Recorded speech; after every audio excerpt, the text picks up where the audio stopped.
ATV news मध्ये आपले स्वागत आहे। आपण पाहत आहात आदिवासी न्यूज वार्ता मध्ये परिसरातील क्रीडा, शैक्षणिक, राजकीय व इतरही घडामोडी। आता पाहूयात सविस्तर वृत्त। आदिवासी न्यूज वार्तासाठी नंदकुमार तोटेवाड। नमस्ते माहूरकर। सारखणी बाजारपेठेत रासायनिक खते व कीटकनाशकांची MRP पेक्षा जास्त दराने विक्री होत असल्याच्या तक्रारींमुळे मंगळवारी दिनांक 14 जुलै रोजी शेतकऱ्यांनी कृषी विभागाच्या अधिकाऱ्यांना व खत विक्रेत्यांना चांगलेच धारेवर धरले। युरिया खताची 400 ते 500 रुपयांपर्यंत विक्री होत असल्याचा, तसेच DAP, ग्रोमर व इतर खतांचीही चढ्या दराने विक्री करून शेतकऱ्यांची आर्थिक लूट होत असल्याचा आरोप शेतकऱ्यांनी केला।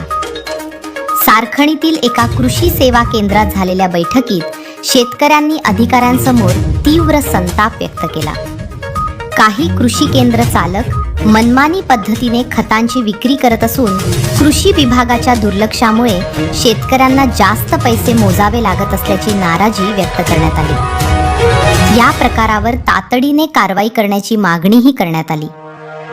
शेतकऱ्यांच्या आक्रमक भूमिकेनंतर कृषी अधिकाऱ्यांनी लेखी निवेदन देत सारखणी बाजारपेठेत उपलब्ध सर्व रासायनिक खते MRP प्रमाणेच शेतकऱ्यांना उपलब्ध करून देण्यात येतील।